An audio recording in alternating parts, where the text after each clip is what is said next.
Dostlar, hamınızı xoş gördük. Adım Riyaddır, Kodes Azərbaycan İcrası Direktor vəzifəsində çalışıram. Sintox bizim ümumiyyətlə, yəni bütün Azərbaycan üçün əlavə olaraq kiçik komitə halında saldığımız və hər dəfə, sadəcə bu dəfə 4-cü dəfə keçirdiyimiz tədbirimizdir. Hər tədbirimizdə ailə sahəsində fərqlənən şəxsləri dəvət edərək bütün hamının yararlanmasına köməyini göstərməyə çalışırıq. Yəni bu tədbir ümumiyyətlə kommersiya məqsədi güdmür və tamamilə ödənişsiz tədbirlərdir. Yəni Sintox biz bu şəkildə təşkil edirik. Bizə bu tədbirdə normalda bizim 30-40 nəfərli bir həmişə community olur və onlar bizim bu tədbirlərdə iştirak edirlər. Amma bu dəfə bizə 300 plus müraciət gəlmişdi və biz məcbur ilk müraciət edənlərdən seçməli olduq və təqribən 150-nin üzərində 180-ə yaxın şəxs təsdiq etdik ki, iştirak edəcək və biz məcbur yenə imkanlarımız daxilində 30 nəfər seçə bildik və bugün belə deyim də bir növ şanslıyıq burada iştirak etdiyimizə görə və inşallah çalışacağıq ki, aprel və may ayları üçün bu tədbirin daha böyük versiyasını və biraz daha geniş miqyaslı versiyasını təşkil edək. Çünki bugün biraz vaxtımız limitli olacaq və sual-cavab sessiyamız təəssüf ki, baş tutmayacaq. Biz çalışmışıq ki, ümumi 3-4 fərqli sual hazırlayaq və burada oturanların ümumi maraqlarını xitab edəsin. Qonağımız isə yəqin ki, burada hamı artıq tanıyır, bir də Zəmənşir Ali Qafil Əliyevdir. Sözü çox uzatmadan bugünkü tədbirin moderatoru Rəsul bəyə ötürmək istəyirəm.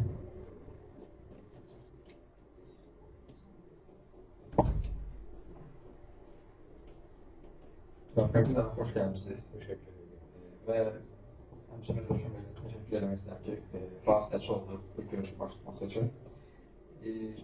Bizim esas hedef kütlemiz bu tabii ki gençlerdir ve son dövrlerin aktual meselelerine biri olan süni intellektdir.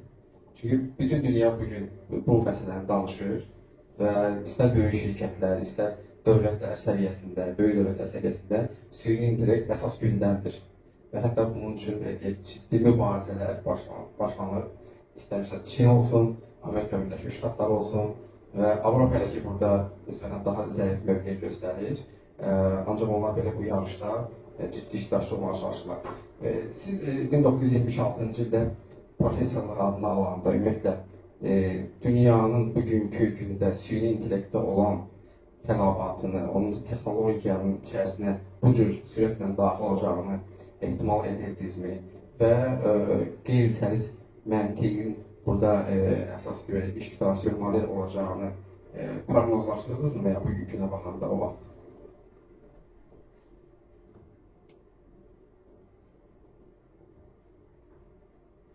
...76 yox, mən qayıtmaq istəyirəm 58. Mən sözümdən qəti xoşum gəlmir, amma arada bir işlədirək ki, xırda şeylər kimi işlədirəm.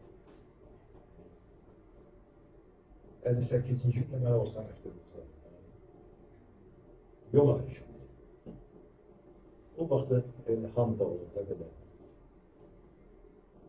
Romantika olurdu. Şeirlər, zadlar yazırdı. Xılarımız öküşəm görədən sonra atdığımız. Mənlər ayrı öküşəm. Ya ədəbiyyata getməliydim. Ya da onun ruhu qarşısında həmişə baş əyərəm. Mənim bir fizika müəllimim var idi. Kamal Qaradağ. Bütün yazılarımda bunu qeyd edirəm, həmişə. O mənə dedi ki, ədəbiyyat yaxşı şeydir, insanları formalaşdırmaq üçün, dünya görüş artırmaq üçün. Ancaq yeni bir ixtisas əmələ gəlir. Düzdür, esərdə ona sarı şeytan deyirlər. O Viner'in kitabı vardı, siz yaxşı bilərsiniz. Üzü sarı rəngli. Kibernetik kitabı. Gəlsən bu ixtisasa. O vaxtda da kibernetik esərdə qadağa idi. Heç adını çəkmədi. Ancaq o biraz üst örtülü deyildi, sətir altı deyildi ki, bax, televiziyalar çıxır, ondan sonra elektronika əmələ gəlir. Bu baxımdan 76-dan qabaq hələ o, yenə deyirəm, o müəllimə ruh qarşısında baş əyirəm. Bu yola o göndərdi məni. Və yenidən istəməzdim. Çünki üzüm görmək göydür. Allah heç sizə görmək göy yüz göstərməsin. Fərək də, cəmiyyət də, zamanda o qədər olur. Təzdən o qayıtmaq istəməzdim. Amma qayıtsam bir də bu yol seçəm, bu ixtisas seçəm. Amma düşünməmişdim ki, Biden'ı beğenmiyor ki. Bəziləri beğenmir. Bu gitmemişten onun bir yaş ifadesi var. 21. əsrdə o ülke güçlü olacak ki onun süni intelekt resursları güçlü olacak.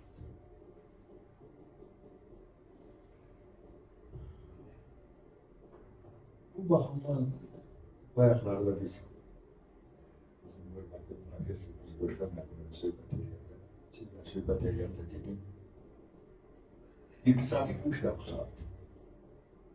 Süni intellekt dedim. Hatta iddialı çekmek istemiyorum, komşu ülkelerimiz var. Sevmediğimiz ülkeler komşumuz. Onlarda adam başına düşen müdahale məhsul bizden xeyli çoktu. Baktım okudum ki neyin sebebine? Birinci növbədə süni intellekt ve resurslarla, IT resurslar hesabına. Yani iktisadi bakımdan da bu çok vacip bir şey. Biraz tarixini kıskos etmək istəyirəm. Təxminən bütün elm ədəbiyyatda süni intellektin atası kimi McCarthy'ni göstərirlər. Amma vallahi belə deyil. Qəti belə deyil. Bu sözü ilk dəfə o deyir, süni zəka, süni intellekt, artificial intelligence. Bu sözü o işlədir. Ancaq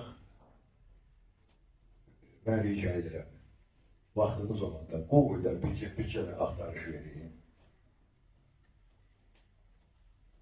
Zadə yazılırdı. Machine that think. Düşünən maşınlar. 1950. Ben bunu Türkiye'de de demişim, Amerika'da da demişim, başka yerde. McCarthy değil, Zade'dir. Söyleyecekti kökü. O yerbazlıksan yok değil orada. Azerbaycan olduğu için demiyorum. Evli edebiyata istinad edip derim. Ancak sonralar tabii ki inkişaf elədi.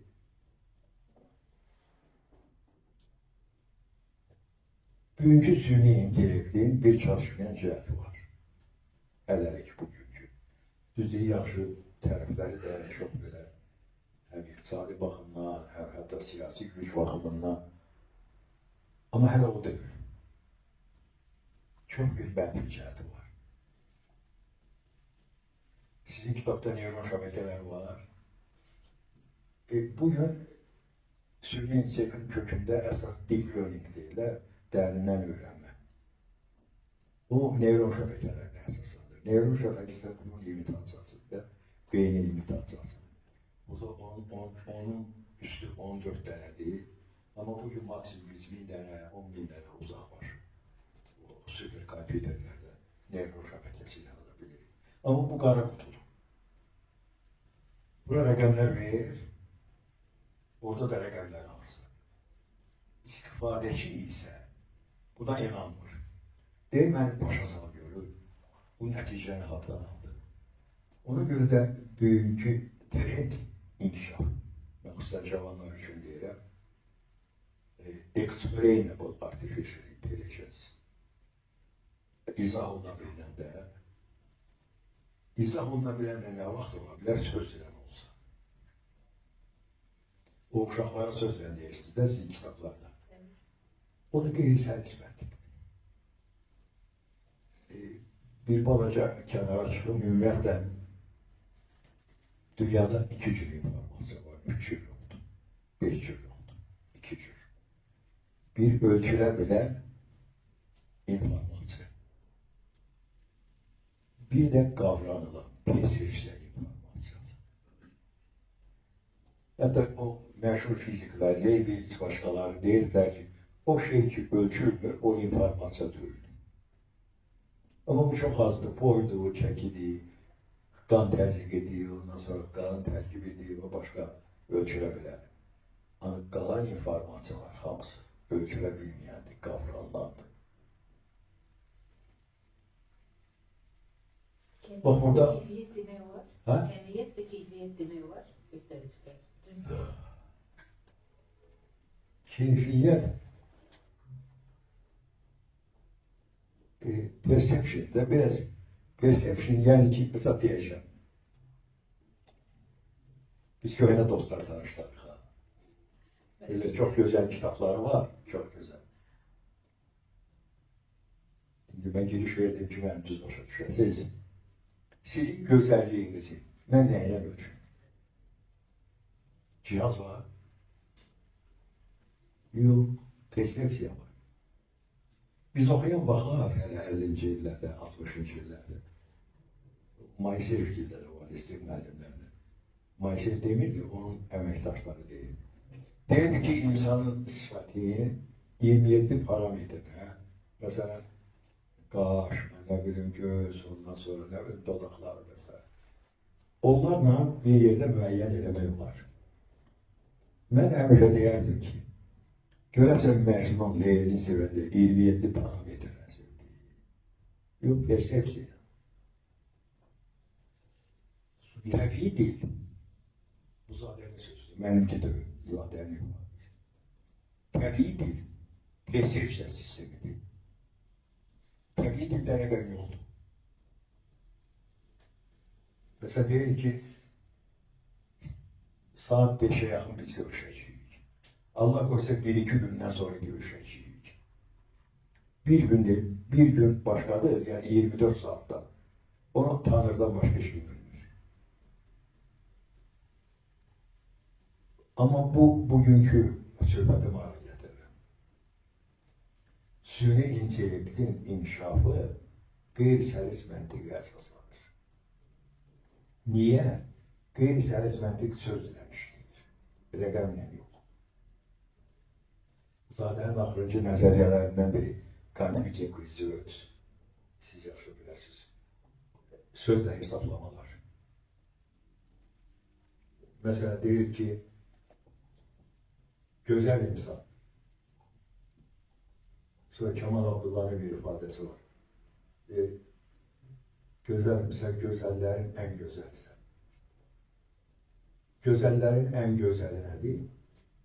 Bu riyazi baxımdan kvadrata yüksəltməkdir. Amma sözü kvadrata yüksəltməkdir. Bu klasik bir misal var, yəni bunu bilirsiniz. Məntiqdə. Bütün yaranmış insanlar ölecek. Düzdür, bir bütün. Sakarat insandır. Bak burada 30-40 adam. Hamısı bir dənə məntiqi nəticə çıxartdı. Sakarat ölecek. Elə deyil. Veya biz neyse bir başka bir şeye vurduk. Kök aldık. Kvadrata yükselttik. Ya bir şeyler değil. Yok. İnsan düşünende rəqəmlə düşünür. Sözlə düşünür. O baxımdan da süni intellektin gələcəyi və bugün də belə fikirləşirlər ki, qeyri-səlis məntiqə əsaslanır. Şəfiq müəllim, bir məsələ ilə də bağlı, ümumiyyətlə, həm gəncləri, həm ümumiyyətlə işçisinin bir fərqi yoxdur. Əsas maraqlandıran bu suallardan biri odur ki, ümumiyyətlə, işlərin, ixtisasların əvəzlənməsi məsələsi. Yəni, bugün onların öyrəndikləri, çünki progres çox sürətlə gedir və bugün onların öyrəndikləri 10 il sonra aktual olacaqmı, onlar bu ixtisası davam etdirəcəklərmi? Məsələn, bir neçə gün öncə dünyanın ən böyük dil modeli emal edən şirkətlərindən biri, Anthropic şirkətinin rəhbəri, hansı ki Cloud sistemi var, elədən var. Onun rəhbərləri bir söz işlətdi ki, artıq bir neçə il sonra kodlaşdırmanın böyük bir faizi generasiya olunacaq. Bu da mesela bizim ixtisasına verdiyimiz proqramlaşdırma sahələrinə münasibət dəyişdirəcək. Və gənc proqramçılarda ağınlarda bir sual yaranır ki, bizim gələcək addımlarımız necə formalaşacaq? Siz bunu necə qiymətləndirirsiniz? İstər müsbət, istər mənfi tərəflərdə.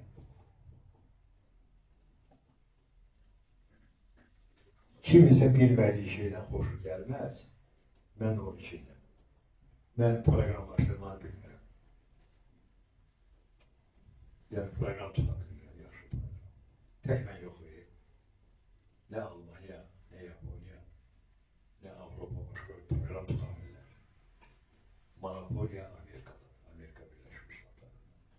İster Araklı olsun, Matlab olsun, başkaları olsun, bütün bu paketler olsa olacak. Ama sen Allah'ın işte benden incimi, incisiniz evvelciden özür istedim. Ama ben programcılara biraz pine çekip bakalım. Pineci bilirsin dedi. Cavanlar bilmez. Diken yok ha. Yan. Üç diyeler əsər program tutulur, mənlər bilmən tutulur. Mənim Alman dostlarım da, başqa dostlarım da deyir ki, biz Məkkə kimi software sahəsində Amerikaya baxırıq. Hər şey oradan gəlir. Monopoliya, amma yaxşı monopoliya, soğana kartofala monopoliya, yaxşı monopoliya oradadır. Mən də fikirləşirdim ki, bu pinəçilikdən qutaraq, nə yaxşı ki, süni intellekt əmələ gəldi və müasir süni intellekt. Sizin sualınıza cavab verirəm. Bu pinəçiliyə ehtiyac qalmayacaq və Amerikanın monopoliyasına da ehtiyac qalmayacaq. O proqramlar süni intellekt tutacaqdır. Burada sistem mühəndisinə böyük ehtiyac olacaq. Məsələni düz formalaşdırmaq, hətta verbal olaraq. İndi ChatGPT hamısı istifadə edirsə də, soruşursunuz ki, hangi nəfərdir cavab verir, təbii dildə. Amma təbii ki, o səviyyədə deyil. İnformasiya üçün deyim ki, Çinlər növbəti versiyası daha intellektualdır, buraxdılar ChatGPT. Sən məsələni düzgün formalaşdırsa bilsən, nə istəyirsən? Biz onu kodlaşdırmıyıq. Süni intellekt bu proqramı. Özə bir yaxşı proqram hazırlamaq üçün illər lazımdır da. Orada isə günlər lazımdır, saatlar lazımdır. İndi mən çox tərifləyirəm süni intellekti, amma onun zərəri nə? Zərəri daha çox görürüm nəinki onun xeyri, düzün deyim sizə onu. Bu barədə sual olsa danışaram. Deyə bilərsiniz müəllim, yəni ki, bu təkcə proqramçılara yox, ümumiyyətlə, məsələn, mətn yazarlarına da, hətta dizaynerlərə də, yəni bir çox ixtisaslara, əslində mühasib olsa fərqi yoxdur. Bir çox ixtisaslara əslində ciddi təsir göstərməyə başlayıb bir neçə ildir və daha da inkişaf edir, hər il biraz daha çox inkişaf edir. Bunun, məsələn, gətirə biləcəyi mənfi cəhətlərdə də görürsünüz. Əvvəl biraz müsbətdən danışırım. Bayaq ixtisaslardan sual verdiniz, o mənim ən yaralı yerimdir.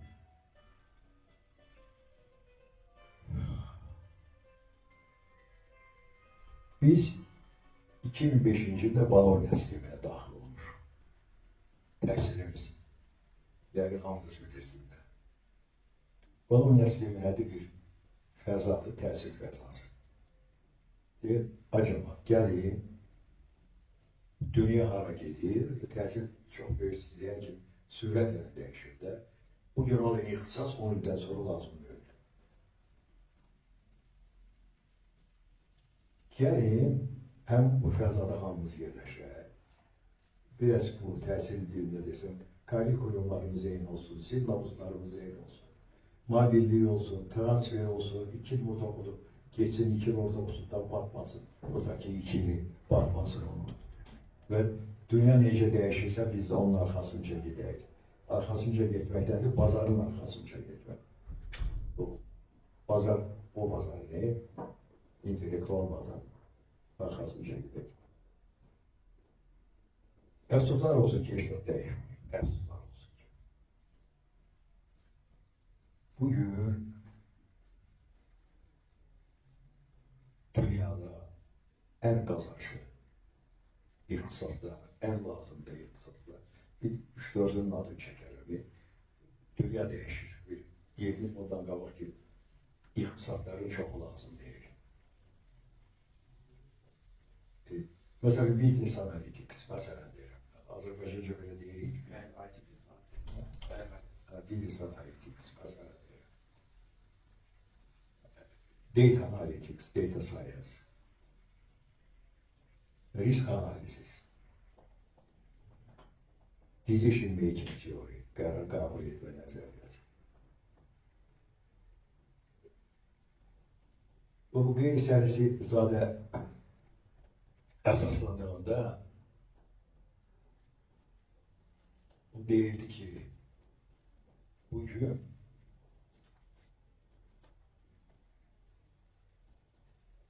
klasik üsullar,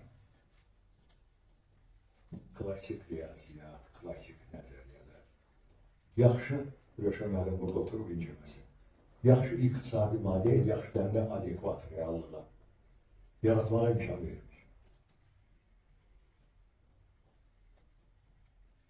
Tərcümə eləyə bilmir. Müddətsiz hüququ tərcümə eləyir, o tərcümə deyil ki. Valla təzdən oturumu özüm tərcümə edirəm, daha yaxşıdır. Nəinki o hüququn elədiyi tərcüməni düzəltmək daha çətin. Səbəb də bilirsiniz nədir? Bizim o Kemal Abdulla ilə yazdığımız kitabda bir zülüm o sindromu ifadəsi qoydu. Zülüm o fiyatızda Əyvət ardadır. Bütün əhmədləri yürütür. Bu ən yaxşı axtarış mexanizmləri bugün internetdə Google-da ən yaxşısı olur. O zülüm mufahımdadır. Çünkü semantik analiz yoktu. Olsaydı bütün Əhmədləri yıksa, zülüm o gibi yılmaz. Burada da Əhməd desəm, kontekst yoktu da bütün Əhmədləri yıkacaktı.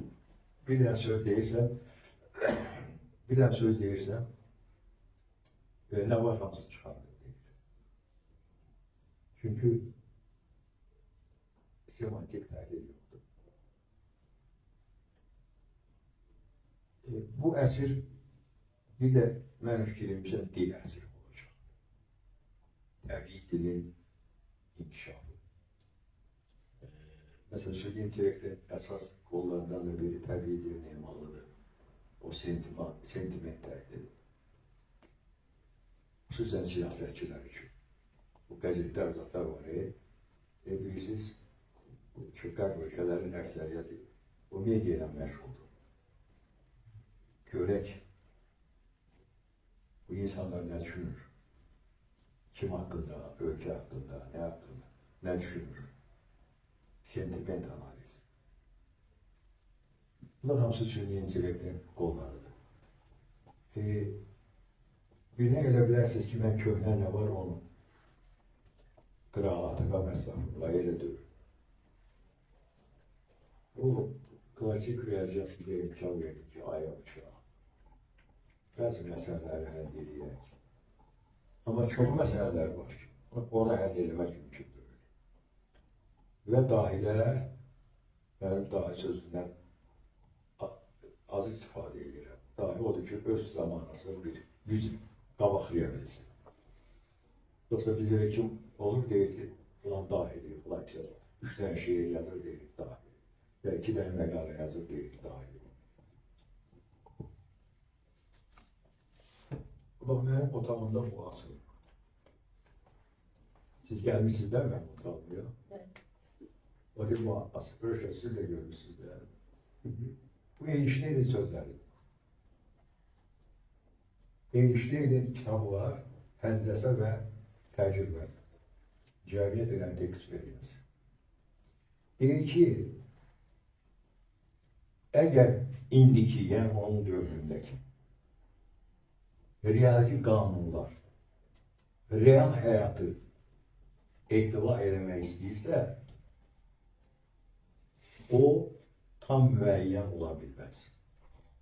Şimdi burada riyaziyyatçılar belki oturup, yani bir riyaziyyatçılar oturuptu. Yani real hayat deterministik değil, var idi 17. 16. asırda deterministik değil, riyaziyyatın gücü şartlar. Sonra deyir ki, eğer bu kanunlar, yani riyazi, klasik riyazi kanunlar tam müəyyəndirsə, onda real hayatı yazabilmez. Yani bütün real hayat qeyri-müəyyən. Müəyyən eşsat yoktur. Müəyyən bir varlık var. Ortadır. Qalan ne var? Hamısı qeyri-müəyyən.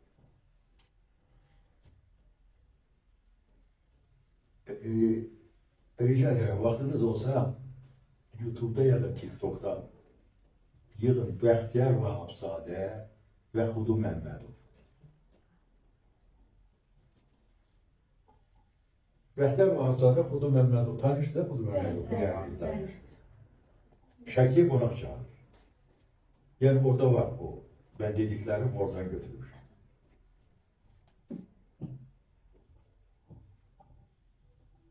Elə həmin leksikonla danışacağım orada nətərdir. Bəxtər müəllim deyir, Xudu, nə edirsən orada? Baxşada. Amma Bəxtər müəllim evdədir. Deyir, mən burada Allahın möcüzəsi ilə məşğul oluram. Deyir, Xudu, nə möcüzədir o elə? Deyir, gəl göstərim. Bəxtər müəllim gəlir baxçıya. Çiçəyi götürür Xudu müəllim. Deyir, Bəxtiyar, fikir ver. Bax, bu çiçəkdə çəhraydan tutmuş qırmızıya kimi bütün renklər necə Tanrı düzür və bu renklərin arasında da heç bir səlis dəqiq keçid yoxdur.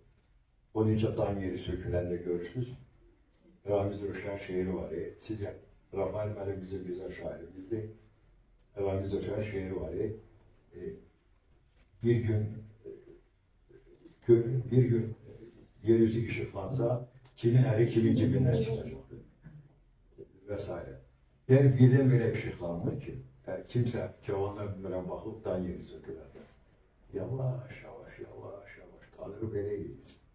Birindən o birisinə %100 səlis keçid yoxdur. Mustafa başlayacağım bu şirkətə, təxminən 15 gün olar çıxır. Qeyri-səlis mənim. Azərbaycan dilində yox idi o. Sultan olsun ki, burada. O bunu görürsünüz. Xudu müəllim deyildi Çəhraydan, o güldən deyildi. Amma rənglədir, rəng tezlikləri.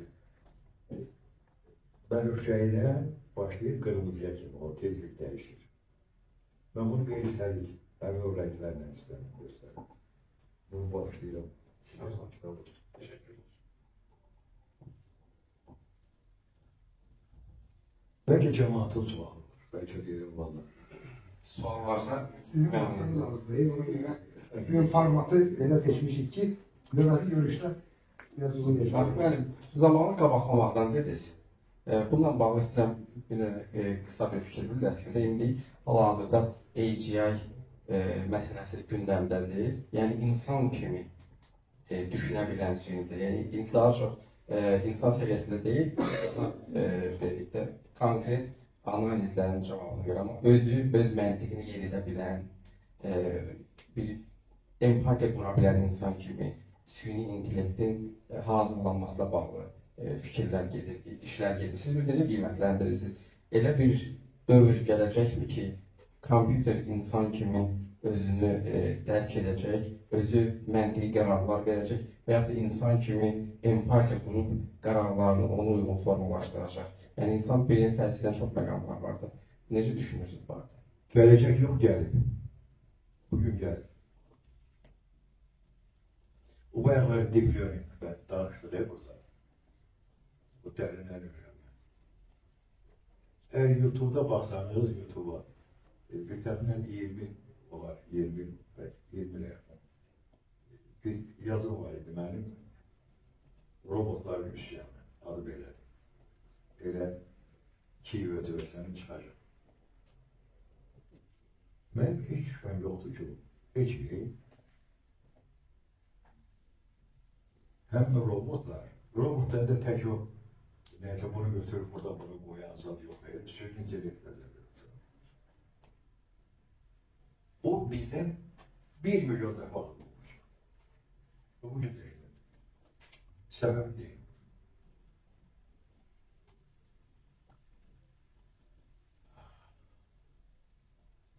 Biz neler öğrendik? Buralardan çok uzak karşı ediyor. Bir misal var. Der ki bu ifadeni işletmek istedim. Bir de falçığa batanda bir de batmır. Bildikler hansı heyvanlar? Söyle.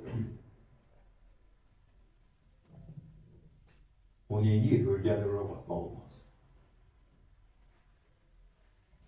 Ama biz aslında milletten de, bizden de dünyanın nəzarəti. Aslında millətlər mentalitetdən.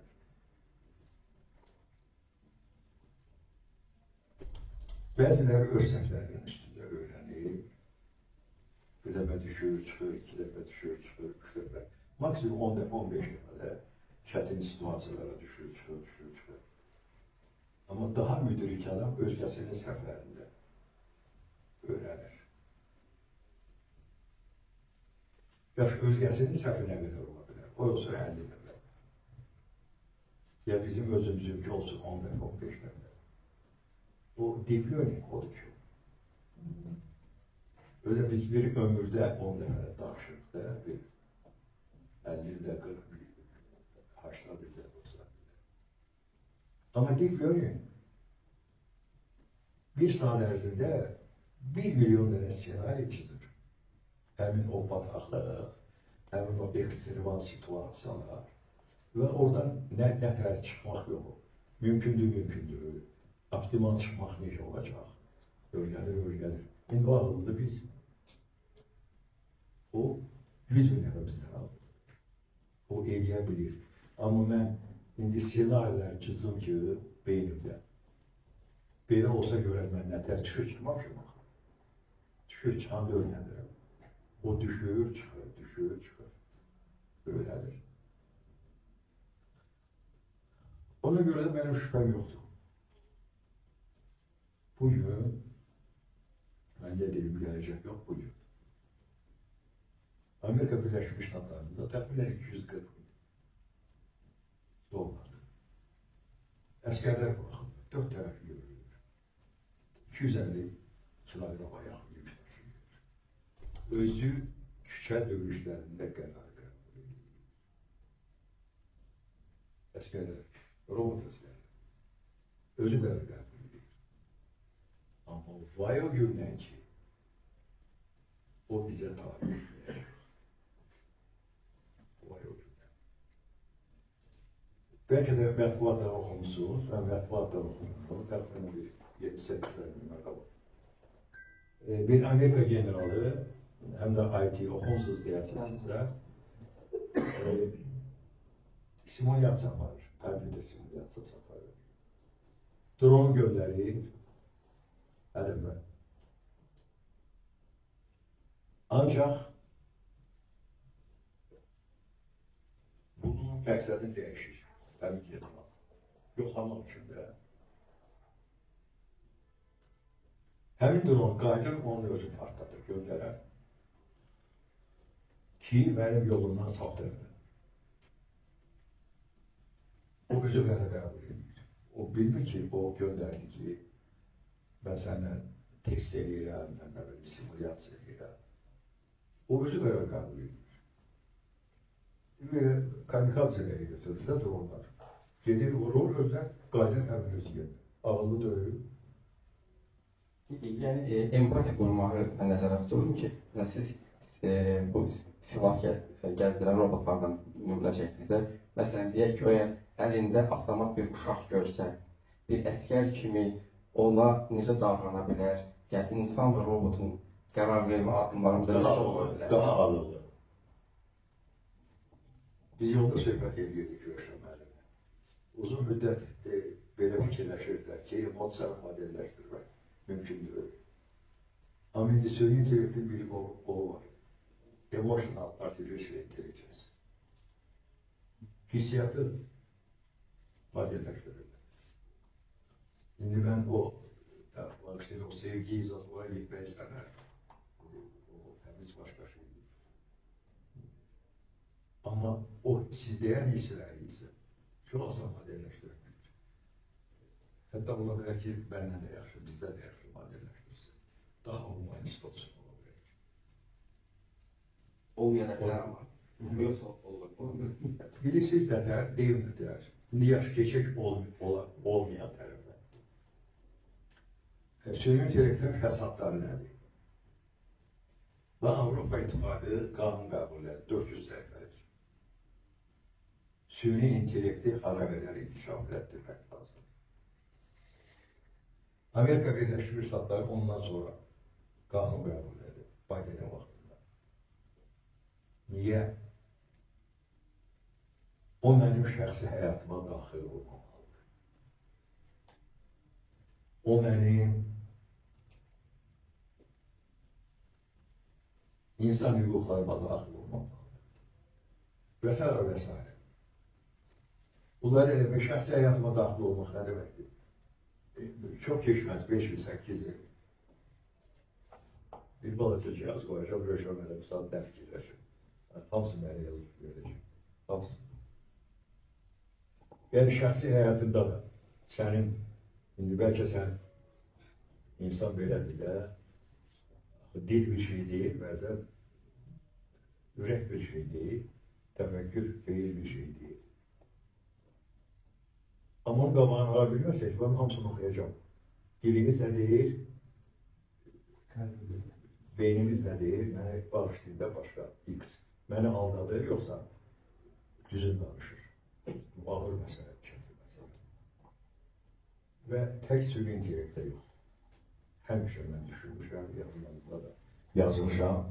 İstənilən elmi sahəsində açar qoymaq lazımdır.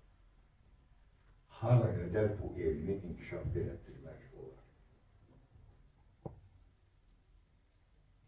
Hamımız deyirik ki, bəs atom silahı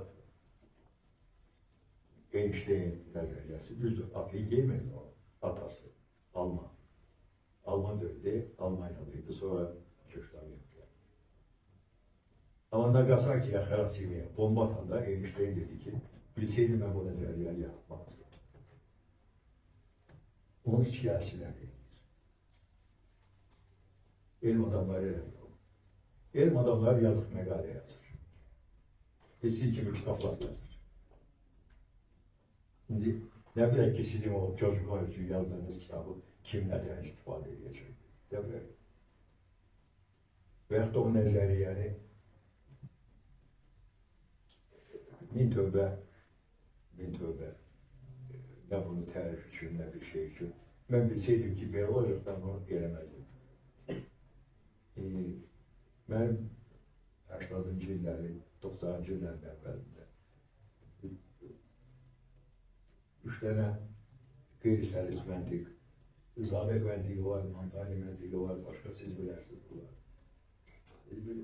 Ali 1, Ali 2, Ali 3 məntiqləri var, Əliyev sözündən. Səndə mən Jukowska akademiyası var, deyil mi? Zaten məşğul olur. Uçan obyektlər. Götürdü, o nəzəriyyəni qoydu. Uçan aparatlar, raketlər üçün. Sonra da nəşr ediblər. Ben bilirdim ki, Ruslar götürüp bunu orada istifade edecekler. Veyahut da başkaları götürüp. Yani elm adamı bir elmi iş gören de olabilir ki, onu siyasiler o tarafa bakıyor. Ona göre de həmin o diyelim, kanunu ki kabul edilirlər, istenilen yerde de elinde bir humanistlik olması için orada bir açar koymak lazım. Açar da bilim adamlarının elinde, alimlerin elinde değil, siyasilerin elinde. Teşekkürler. Rəfimlər, bizdən olan yekun sual verəcəm, sonra vaxt qalsa, kimsə sözü sual olsa deyə. Lütfüzadə böyük alimimiz özündən sonra davamcı olaraq sizi gördü və siz bilmək istəyərdi ki, Riyad Bey sual verir ki, siz özünüzdən sonra çox nəsillər müəllim olmuşsunuz və indi də davam etdirirsiniz. Özünüzdən sonra davamcı olaraq hal-hazırda konkret gördüyünüz bir insan və bir neçə şəxs də olur, fərqi yoxdur. Azərbaycanla söhbət gedir. Deyə bilərsiniz, necə görürsünüz ümumiyyətlə bu sahə? Yox, bana sonra cavab verə bilməyəcəm, düzün deyəm sizə.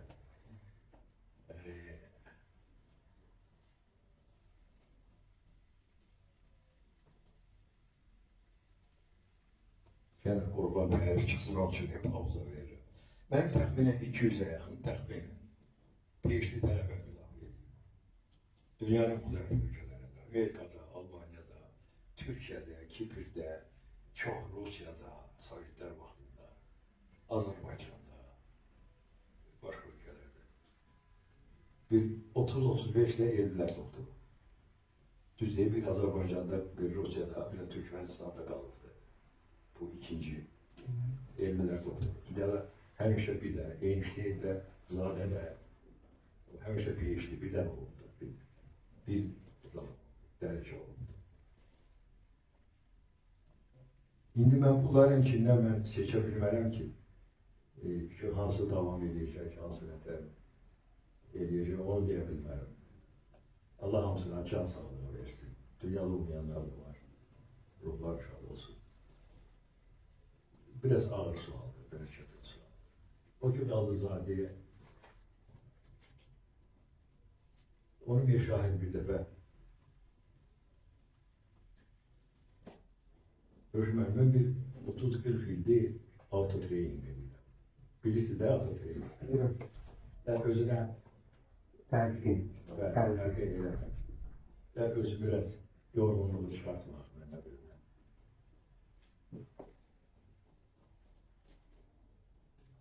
Bu yaxşı şeyləri yapmaq lazım. Bir dəfə Yesutluqda oturmuşluğum. Oturup da niye girdim ki? Göğe bakmadım, kitap okuyordum ya bir məqaləyə baxırdım. Gördüm bir şahin yaxınlaşdı. Tanrısız bir şahin geldi.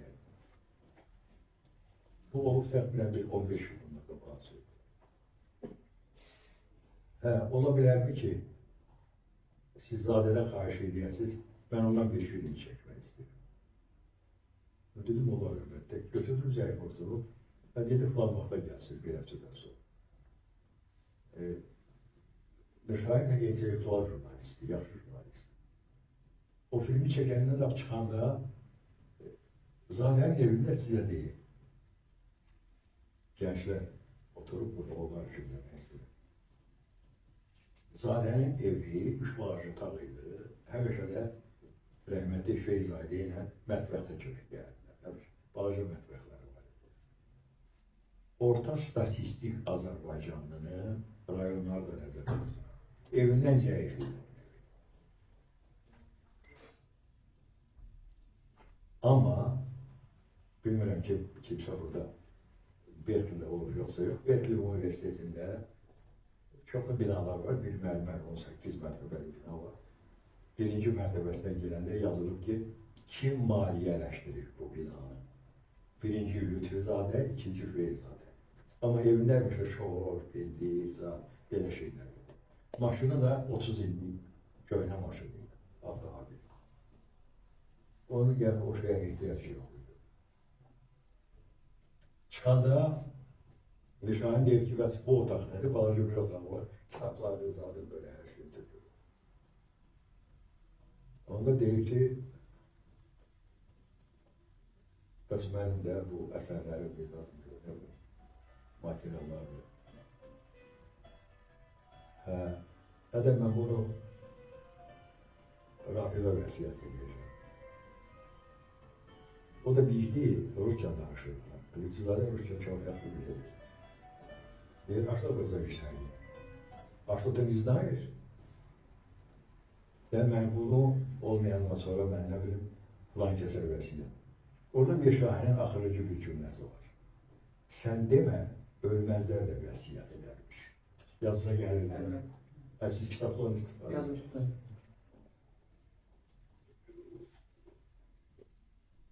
Rəhmətə gələndən sonra, bunu da diyeyim size, yəqin ki mətbuatlarını izləmişsiniz. Biz ondan bir 40'a yakın bir yerde işledik, bir 40'a yakın. Ömründe hiç böyle söhbətimiz olmamıştı. Ama rəhmətə gedenden bir 15 gün, 20 yıl sonra oğlu mənə zəng vurdu. Mesaj yazdı daha doğrusu. Ki atam bu kadar pul vəsiyyət edib sizə. Biraz kövrəldi. Dedi, ancaq bunu mən saxlaya bilmərəm, bunu vəsiyyət edib. Siz bank hesabını deyin, ben de bir bankta hesabı dediğim okulu köşktü bir 3 günden sonra. Ve cəmi 5 ilə 10 dəqiqədən sonra Rafael müəllim bunu yaxşı bilir. mən mətbuat açıram, mətbuatla. Azərbaycan mətbuatında da, xarici mətbuatda da 5 dəqiqə olacaq. Bir dənə cümlə işlətdim ki, bu vəsiyyətin $1 da belə Rafiq Əliyevin özəl məqsədlərdən istifadə olmayacaq. Ancaq tələbələrə xaricdə oxuyan, ev kirəsi verə bilməyən, bax, Türkiyədə Zdavari evdən çıxartmışlar. Dillər İnstitutunda uzaq olsun, kör qız var, Çamalda. O hamısı kaçta diyorlar. Onun ruhu şad olsun. Onun öyle vəsiyyət. Rahim, teşekkür edirik. Saat 8'e yaxınlaşır. Sizə vaxtınız bir məhduddur. Aşağıda gözləyəcək. Əgər mümkündürsə, sual versin, vaxtınız varsa. 2-3 dəqiqə vaxtı var. Çünki aşağıda gözləməsinlər. Çox minnətdarım vaxtınız üçün. Sağ olun. Sən sualım budur ki, bu qeyri-sərhədsiz məntiq nəzərə hesabdır. Yəni, bunun sərisi də var. Bildiyim qədər arzu nəzəriyyəsi, sərisi məntiq. Mən maraqlıdır ki, mən bu informasiyanı Google-dan tapa bilmirəm. Siz Lütfüzadəni real həyatdan tanıyırsınız.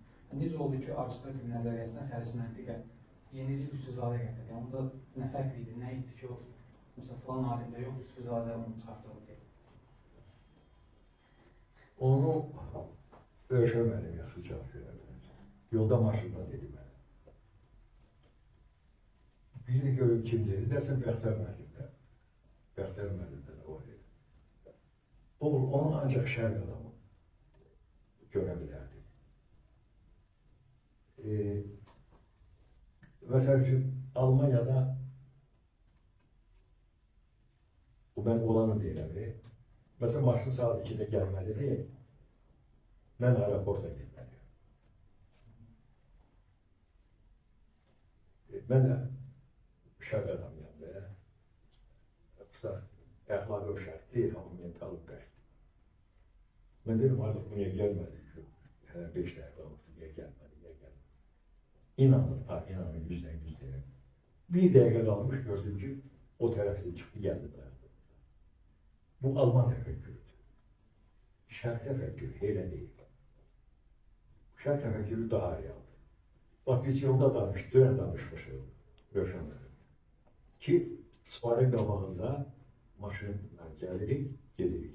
Ben ne dedim? Dedim 15-20 arasında, 18 de olabilir, böyle dedim de. O dünyada hiçbir yerde səlis esnat yoktu. Ama Zade'nin o tefekküründen bu geldi ki, o şart adamdır. Bəxtər müəllimdə də var idi. Abi. Vaxtımız yoktu diye Zade hakkında film çekmiştik biz. 4 seriya. ASTV sağ olsun 1 saat bir de verirlermiş. Pek olan değil. Her seriyeden sonra Bəxtər müəllim mənə zevk olurdu. Ay, gəlsin böyük adam deyil. İkinci seriyadan sonra Allah böyük adam deyil.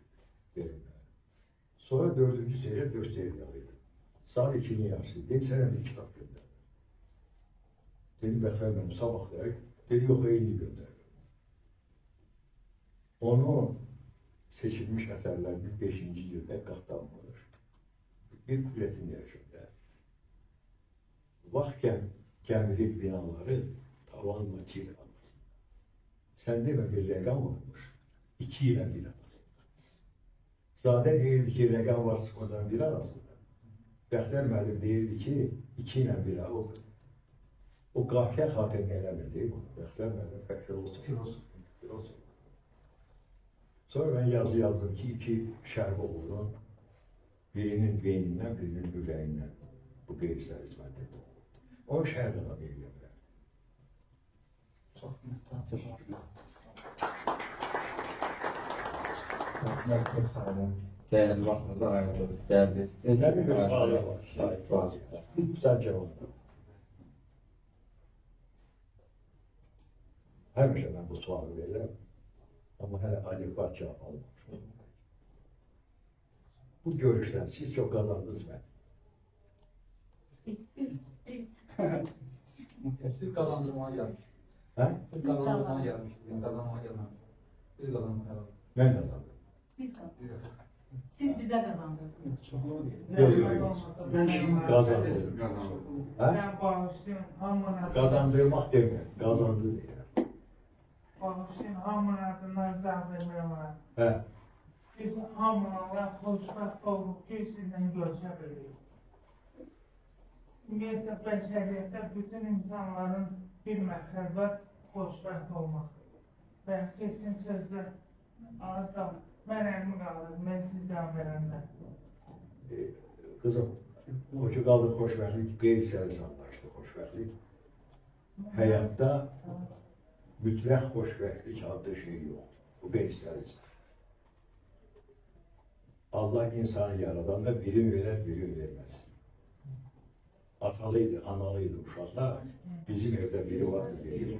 Allah nüsrete rahmet eylesin. Olmur öyle şey. O ki kaldı kazanmağa, gəlirəm, məni təmin edəcəyim almadım. Biz qarşılıqlı qazandıq. Həm siz qazandınız, həm biz qazandıq. Yok ki çok. Ben çok. Bence siz çok kazandınız. Bəli, əksən sizə, siz bir dost tapdınız özünüzə. Ben ise en azı bir 40 tane. Şimdi kimsen girdi?